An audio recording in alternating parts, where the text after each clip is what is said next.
What's going on, everybody? It is Sparks Comics here. It is time to talk about next week's top indie picks for New Comic Book Day on July 21st, 2021. And it's a big indie week, a very big indie week. A lot of stuff coming from Boom, from Image, and then there's a decent number still from our smaller publishers like Scout and Black Mask and AWA Upshot, and I don't think I saw any Aftershock or Vault this week. There's probably one in there somewhere from them, but it's a big week for indie comics, and it made it hard to narrow down the list this week for the top 10, but you'll see what I did. There's a lot of good books. There's some ending this week too, which I have to give nods to those series. So we'll talk about those in just a second.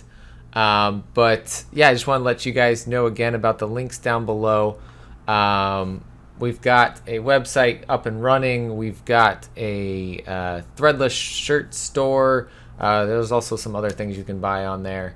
And we've got the channel up on Twitch for live streams as well. So we got several different things going on. There's some more things I'm working on still. Haven't gotten completely set up yet, but go check out everything down below in the links. And if you're new, welcome, and please hit that subscribe button. I really appreciate you stopping by and watching this video, so shout out to you. And if you're not new, shout out to you also, because you're awesome and you've been supporting. So we're gonna kick this off here in just a second, but let me know down below what you are picking up this week for New Comic Book Day.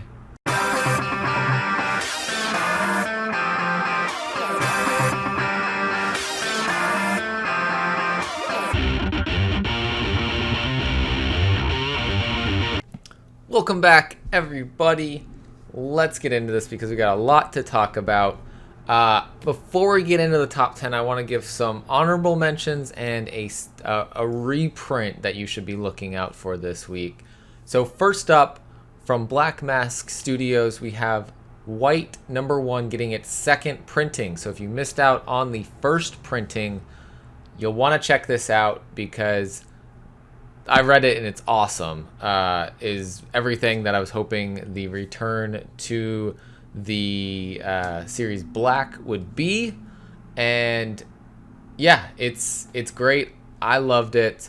I want you guys to be able to go out there and read it, and unfortunately the issue 1 got allocated because it was limited to 2,500 copies.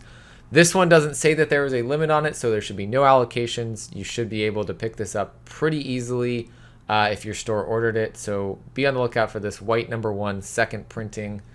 And then I gotta move into these couple books. It's interesting because they're all issue number 5s, and so I just wanted to shout out some of them because they're ending, some of them they're still going or heading into new arcs.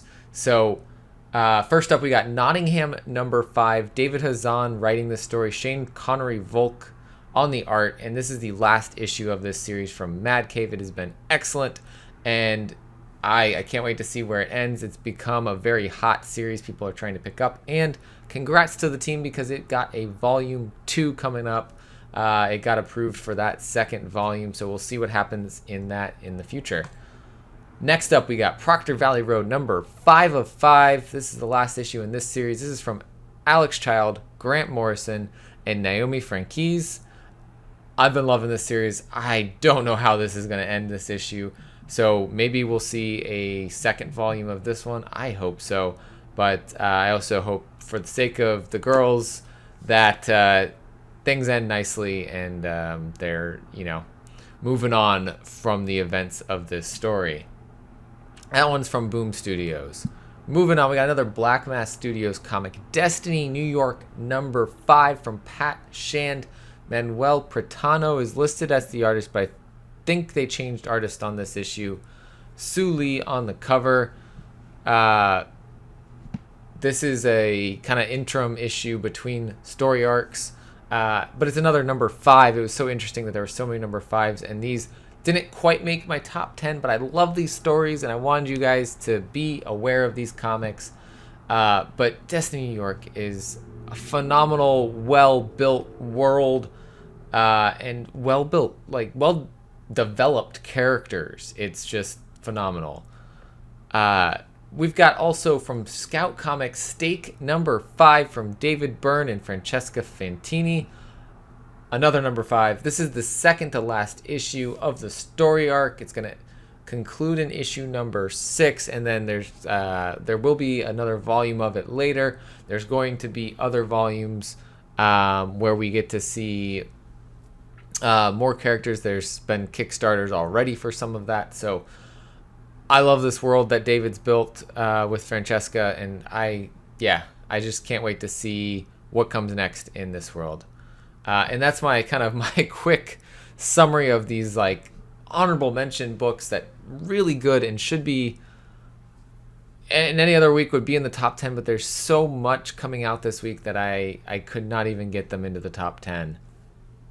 That takes me to my number 10 pick of the week, Time Before Time issue number 3 from Declan Shalvey and Roy McConville, with art by Joe Palmer and Chris O'Halloran. Declan Shalvey doing the cover art here. This is just a really cool time traveling adventure. We've got crime organizations that manage different parts of the timeline. It's wild. I'm loving it. We've got a FBI agent that got caught up into this as well. We'll see what happens here. But I am digging this story right now, and it's on to issue number 3, and it's from Image Comics. Next up, we've got a Boom Studios book, this specifically coming from the Boom Box imprint, Save Yourself, issue number 2 of 4, written by Bones Leopard, art by Kelly Matthews and Nicole Matthews. And this is the story about essentially the evil Powerpuff Girls, and the way this issue ended and where they're headed is phenomenal. Finding out who the bad guy to the Powerpuff Girls really is was super cool. That reveal was awesome. I don't want to spoil things because I think you guys should go read issue number 1 and pick up issue number 2 so you can read both of these stories. It's going to be interesting to see what happens and how they can take down the lovely trio, which is the evil Powerpuff Girls. I'm here for this fantastic ride. It's halfway over here with issue 2 of 4, so it's a little bit smaller of a series than Boom usually does, but that's okay because each issue is packed full of really great story, and I think it'll take a. I think we're going to see something big this issue that's going to lead us through the rest of the story. That was my number 9 pick of the week. Number 8 takes us to a book from Artists, Writers, and Artisans, AWA Upshot. Marjorie Finnegan, Temporal Criminal, number 3 is my number 7 pick of the week. Garth Ennis is writing this book with art by Goran Sudzuka and a cover A here by Andy Clark. Marjorie Finnegan is a temporal criminal. Come on, guys. This has definite Space Bastards vibes, Harley Quinn vibes. It's got just fun, zany antics going on. We've got dinosaurs coming up in this issue because they just kind of traveled through time. To a time period they don't necessarily want to be in. Her sister is like a time cop, so there's a little bit of a sister versus sister rivalry going on here. Yeah, it's just a very fun story, and it's on issue number 3 of 8. And that's coming out this week, and that is my number 7 pick. Moving on from that one, we have a new one from Image Comics, Siphon issue number 1. This is my number 6 pick of the week. Patrick Meany and Mohsen Ashraf writing this with Jeff Edwards and John Calise on the art. a fast living EMT entrusted with the power to sense and siphon pain from others. Silas is presented with a new purpose, to ease the misery of those around him, but the more he uses this gift, the more it curses him with carrying the burdens of others' pain, and it soon attracts the attention of mysterious forces who covet the power for themselves. This forces him to decide whether he will continue his mission or revert to his old ways. And so with the premise of being able to take other people's pain and hold it yourself, that is, from a healthcare perspective, so interesting and intriguing. And would somebody do that if they had that ability? I'm really looking forward. This is actually from the Top Cow imprint of Image, which we haven't seen a book from in a while, I don't think. I could be wrong there. There might be one else coming out, but don't see Top Cow as often now. So this is cool to see another one from them. My number 7 pick of the week has to go to Mom, Mother of Madness, issue number 1 of 3. This one from Image Comics, written by Emilia Clarke. Yes, that Emilia Clarke, the mother of dragons, and now we have the Mother of Madness. Marguerite Bennett is also writing this book with her. We got art by Layla Lays, and my favorite cover of this is the cover B by Jen Bartel. This is just mind-blowingly awesome cover. I love it. I am very interested by what's going to happen here. Maya is a under-the-weather scientist by day, over-the-top superhero by night, and badass single mom 24/7. We got Deadpool action, Fleabag comedy colliding when Maya activates her freakish superpowers to take on a secret sect of human traffickers. Mature readers only. I like it. Comedy and chaos await in the first of 3 40-page issues by the glamorous artist of Horde, Layla Lays. So this is awesome. It's got buzz because Emilia Clarke's writing it, but the story does sound interesting. And we got Marguerite Bennett co-writing, so that is awesome as well. And that's why it's my number 5 pick of the week. We got number 4 coming up here from Black Mask Studios, Everfrost, issue number 2 from Ryan Lindsay, and then art by Sammy Cavella. Issue 1 was wild. It was a little confusing, but it built this world up a bit, and we've got a frozen tundra sci-fi story of a girl trying to get off the fucking planet. Her words. Van and 8 have stepped back into the bustle of the precinct to discover her son is still alive. There's an epic war between the Bloom and the Warlords bubbling over, and time has become a little fluid since she went out to live on the ice. She needs a whole mess of answers, so she goes to the one person she thinks might be able to help. Her mother. Join us for a tale of echoes through time we could only call bootleg fidelity, as 2 key characters meet untimely deaths. What? We only have 2 key characters, so, well, I guess we had a couple more, but we had 2 big key characters, so hopefully that could just that could just change things completely. So, wow. I tweeted something last week about how it got delayed, and Ryan Lindsay had responded and said, hope it's worth the wait. There'll be death, there'll be twists, and it sounds like it right here. So I'm ready for it. That is why it's my number 4 pick of the week.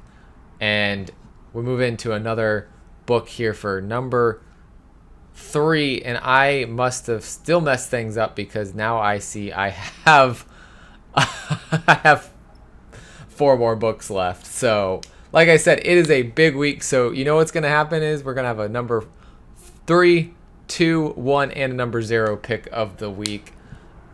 It's wild. I have trouble cutting down these lists because I am loving all of these books. BECSTAR, issue number 3 is my number 3 pick of the week. Joe Corallo writing the story, Lorenzo Colangeli on the art, and Sweeney Boo on the cover. BECSTAR and the crew of the Restal 8 make their way to the planet Darafin to locate an asteroid navigation tool in order to reach Anissa in the Creation Gauntlet. But Osgar and the Shadow Syndicate are hot on their trail. As usual, nothing is easy for BECSTAR as she has to rely on her lucky dagger to hopefully escape. The fantastical weapons that were created in this story, the lucky dagger, the Creation Gauntlet, the staff, I don't remember the exact name, but essentially a premonition staff that lets you know future. There's one other weapon. There's 4 of them. It is so cool, this idea of that, and then how that all comes together, and the fact that one of them, Osgar, who was part of their original group, is hunting them down to try to get all of the weapons become all powerful. I love this story. The art is amazing. These covers by Sweeney Boo are fantastic as well. Yeah, it's just a great story. It's a Mad Cave book, which Mad Cave doesn't get enough love, so shout out to them. This story's awesome. Nottingham's awesome. Those are the 2 I'm reading right now. But they got a lot of other stuff that is looking fantastic. And they just actually, like, at my shop, I got some free stuff from Mad Cave that they just sent them. So that's super cool. Got to check out more of the Mad Cave books. But yeah, number 3, BECSTAR number 3. Moving on, we got a Boom Studios book here. The Many Deaths of Layla Starr, issue number 4 of 5. That's right, Ram V writing this one. Felipe Andrade doing the art. And this story is just beautiful. It is phenomenally fantastic. I look forward to this one every week that it comes out. We have a mortal incarnation of death, Layla Starr. She has to confront the cruel nature of her role in the universe, and when she once again encounters the future creator of immortality, who's drawing ever closer to reaching this destiny of doing that, she's finding it increasingly difficult to stop him from his path. Who this time he actually recognizes her and what she is, and is now driven by grief from a terrible tragedy. So we'll see what happens with their interactions and how does that correct the path? Does he stop deciding to create immortality? Does she get her job back as Death? We'll have this issue and one more to see what happens, how this wraps up. I love it. I think I would love more of this, but I also think this is going to be beautifully well contained in these 5 issues, and going beyond that may spoil the story. But I love this story about the gods and the way that it's being told. Ram V is just an excellent storyteller, and that's how this made it to my number 2 pick of the week. Number 3 pick, number 2 pick of the week, though, in the new numbering.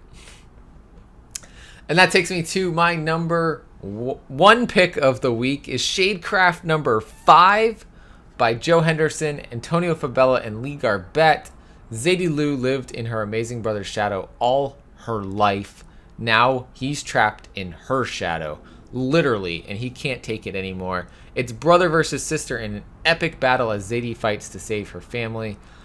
The twists with the brother, the family relationship in this story is just phenomenal. We got a mother-daughter duo coming together here as they break into the facility where her brother's shadow has been taken. This is just fantastic. I don't know what's going to happen next with this. I hope we get Shadecraft for a while. I want to see all the crazy things that Zadie could do with these powers, what her mom, and her brother could do with the powers. I need this story to keep going. This is also one of those top books I read every week it comes out. And like I said, this is a big week. Lots of books that I love coming out, and several new stories, some that I didn't even get to talk about, like Gods of Brutality from Black Caravan, the Scout Comics horror imprint. We have Radiant Black coming out. We have so many good stories that I'm not getting to talk about because it's just a big week. We had a light week this last week. Several things got pushed into this week, like Stake number 5. I thought You Promised Me Darkness was going to get pushed into the weeks this week, but it looks like it was pushed another week as well. So maybe July 28th, we'll see the issue 4 of that. But things keep moving back and forth in the previews catalog, so who knows when anything's coming out anymore. But yeah, that is my number 1 pick of the week, Shadecraft. And now it's my number 0 pick because I can't count. Dark Blood, issue number 1 from Boom Studios. We got a story by LaToya Morgan, art by Walt Barna and Valentine Delandro. They say it is perfect for fans of Department of Truth and Bitterroot. I think potentially even White or Black would be another story to say. If you love it, you might like this. Because what we have here is a story about a man, Avery Aldridge, an ordinary young black man in Alabama in 1955. A decorated World War II veteran, he provides for his wife and daughter, but wounds of the past have a way of coming back, and he will soon discover that he is anything but ordinary.